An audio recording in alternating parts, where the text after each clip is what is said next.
ជំរាបសួរអ្នកទាំងអស់គ្នាសូមស្វាគមន៍មកកាន់មជ្ឈមណ្ឌលសិក្សាភាសាអង់គ្លេស Edniche តាមរយៈគេហទំព័រ edniche.com ថ្ងៃនេះខ្ញុំនឹងចែករំលែកជាមួយអ្នកទាំងអស់គ្នានៅមេរៀនមួយទៀតដែលទាក់ទងអំពីលំហាត់វេយ្យាករណ៍ TOEFL ហើយលំហាត់នេះគឺជាលំហាត់ទី23ហើយដែលយើងនឹងនិយាយអំពីភាពខុសគ្នាអំពីការប្រើប្រាស់ពាក្យ so ហើយនិងពាក្យ such លំហាត់នេះគឺខ្ញុំដកស្រង់ចេញអំពីសៀវភៅ TOEFL Preparation Guide Cliff បើសិនជាអ្នកទាំងអស់គ្នាចង់ទទួលបានលំហាត់ទាំងអស់ហ្នឹងអ្នកនាងអាចជាវសៀវភៅនឹងបានហើយយើងមកសិក្សាជាមួយគ្នានៅទីនេះយើងមានលំហាត់ចំនួន9ហើយលំហាត់នីមួយៗសុទ្ធតែមាន blank នេះហើយនៅ blank ហ្នឹងគេចង់ឲ្យយើងដាក់ so ឬក៏ដាក់ such ពីព្រោះថាពាក្យ so និងពាក្យ such ហ្នឹងតាមពិតវាមានន័យដូចគ្នាគឺវាចង់បញ្ជាក់ន័យថាខ្លាំងណាស់ដូចពាក្យ very អញ្ចឹងប៉ុន្តែរបៀបប្រើប្រាស់របស់វាខុសគ្នាចឹងនៅក្នុងករណីទី1នេះ The sun shone brightly that Maria had to put on her sunglasses ចឹងកន្លែងនេះចម្លើយដែលត្រឹមត្រូវគឺយើងប្រើប្រាស់ពាក្យ so មូលហេតុដែលយើងប្រើប្រាស់ពាក្យ so គឺកន្លែង brightly នេះគឺជា adverb ហើយពេលវាជា adverb ឈរតែឯងចឹងយើងត្រូវប្រើប្រាស់ពាក្យ so អាហ្នឹងគឺជា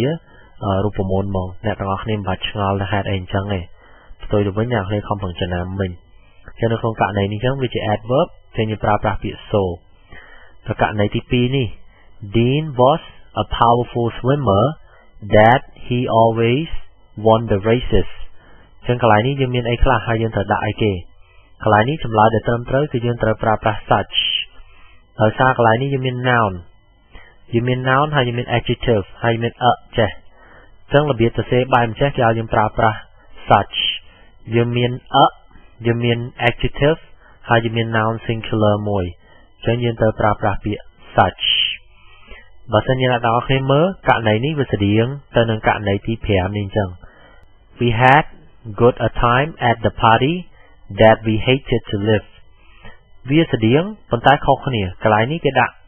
good មុនវិញមានន័យគេដាក់ adjective ហើយបានគេដាក់បានគេដាក់ time ជាទូទៅការសរសេរគេអត់ត្រូវសរសេរអញ្ចេះទេគេត្រូវសរសេរអញ្ចេះបើសិនជាយើងអត់រាប់ពី so ហើយ suchគឺគេសរសេរ article មុនហើយគេសរសេរ adjective ហើយគេសរសេរ noun ប៉ុន្តែពេលដែលគេទៅប្រើ so ហើយ such ចឹងគេអាចសរសេរបែបចេះបានដោយក្នុងករណីហ្នឹងគេឲ្យយើងដាក់ so វិញយកដាក់ such ទេដោយសារគេដាក់ adjective មុនចឹង so good adjective ហើយបើគេដាក់ article វិញចឹងយើងត្រឡប់មកករណីទី3របស់យើងវិញ We had wonderful memories of that place that we decided to return នៅក្នុងករណីនេះគេឲ្យយើងប្រើប្រាស់ such ដូចគ្នាដោយសារ such ពេលដែលយើងប្រើប្រាស់គឺយើងពីក្រោយវាយើងត្រូវបូកជាមួយនឹង adjective ហើយបូកជាមួយនឹង plural nouns ចឹងករណីបើសិនជាវា singular noun ចេះហើយវាមាន នៅពីមុខយើងក៏ប្រើប្រាស់ such ពេលដែលវាជា plural noun ចេះក៏យើងប្រើប្រាស់ such ដូចគ្នាករណីទី4 There were few students registered that the class was cancelled ក្នុងករណីនេះវិញចៅយើងប្រើប្រាស់ so ដោយសារកន្លែងនេះយើងមាន noun ហើយយើងមានពាក្យ few នេះពាក្យដែលសំខាន់ឡើយនេះគឺពាក្យ few ហ្នឹង so គឺយើងប្រើប្រាស់មួយពាក្យ few ឬក៏ពាក្យ many ចឹងករណីនេះអ្នកទាំងអស់គ្នាកុំច្រឡំថានេះ plural ដល់នេះ plural ដែរចឹងយើងមាន adjective ចេះយើងមាន adjective ចេះចឹងវាគួរតែប្រើប្រាស់ such មែនទេពាក្យ few នេះគឺជា quantifier និយាយពីចំនួនចឹងពាក្យ few ពាក្យ many យើងប្រើប្រាស់មួយ so វិញករណីទី6 The benefit was great a success that the promoters decided to repeat it ចឹងកន្លែងនេះអ្នកនរគ្នាមើលដូចទី5នេះចឹងយើងមាន adjective ហើយបាទយើងមាន article ចឹងកន្លែងហ្នឹងគឺយើងត្រូវប្រើប្រាស់ពាក្យ so ទី7 It was a nice day that we decided to go to the beach ចឹង adjective noun ចឹងកន្លែងហ្នឹងគឺយើងប្រើប្រាស់ such ដោយករណីទី2ចឹងយើងត្រូវប្រើប្រាស់ such វិញករណីទី8 Jane looked sick that the nurse told her to go home ចឹង look sick កន្លែងនេះយើងមាន adjective មួយពេលដែលយើងមាន adjective អញ្ចឹងឬក៏មាន adverb ឈរចោលអញ្ចេះដូចគ្នាអញ្ចឹងឈរតែឯងអត់មាន noun នៅពីក្រោយអញ្ចឹង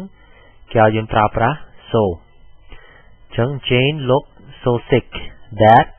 the nurse told her to go home ទី9 Those were difficult assignments that we spent 2 weeks finishing them ចឹងក្នុងករណីនេះ plural nouns មាន adjective ចឹងកន្លែងហ្នឹងគឺយើងត្រូវប្រើប្រាស់ពាក្យ such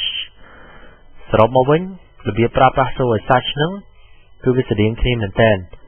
ចឹងអ្នកទាំងអស់គ្នាពេលប្រើប្រាស់វាត្រូវប្រយ័ត្នតិចត្រូវមើល noun នៅខាងក្រោយនេះបើវាចូលទៅឯងជា adverb ឬក៏ជា adjective ចេះវាប្រើប្រាស់ពាក្យ so ប៉ុន្តែបើសិនជាវាមាន noun វាជា singular noun មាន adjective មាន a អញ្ចឹងប្រើប្រាស់ such ឬក៏វាជា plural noun មាន adjective យើងប្រើប្រាស់ such ដែរប៉ុន្តែបើសិនជាវា noun ប៉ុន្តែវានៅជាប់ជាមួយ article ហើយ adjective ចូលនៅមុនវិញយើងត្រូវប្រើប្រាស់ so វិញជាចុងបញ្ចប់នេះខ្ញុំសូមថ្លែងអំណរគុណដល់មជ្ឈមណ្ឌលសិក្សាភាសាអង់គ្លេស Ednich ដែលបានឧបត្ថម្ភដល់ការផលិតវីដេអូទាំងអស់នេះបើសិនជាអ្នកទាំងអស់គ្នាចង់ទទួលបានវីដេអូទាំងអស់ដែលមជ្ឈមណ្ឌលសិក្សាភាសាអង់គ្លេស Ednich បានផលិតតាក់ទងជាមួយនឹងការសិក្សាភាសាអង់គ្លេសអ្នកទាំងអស់គ្នាអាចអញ្ជើញចូលទៅកាន់គេហទំព័រ www.ednich.com បើសិនជាអ្នកទាំងអស់គ្នាមានចម្ងល់តាក់ទងអំពីការសិក្សាភាសាអង់គ្លេសឬក៏អ្នកទាំងអស់គ្នាចង់ស្វែងយល់បន្ថែមអំពីការសិក្សាភាសាអង់គ្លេសនៅមជ្ឈមណ្ឌលសិក្សាភាសាអង់គ្លេស Ednich អ្នកទាំងអស់គ្នាអាចផ្ញើអ៊ីមែលមកកាន់ service@ednich.com ខ្ញុំបាទទេពលីវីណាដែលជាគ្រូបង្រៀនម្នាក់នៅមជ្ឈមណ្ឌលសិក្សាភាសាអង់គ្លេស Ednich និងគ្រូបង្រៀនភាសាអង់គ្លេសដទៃទៀតនៅមជ្ឈមណ្ឌលសិក្សាភាសាអង់គ្លេស Ednich នឹងរងចាំស្វាគមន៍អ្នកទាំងអស់គ្នាសូមអរគុណ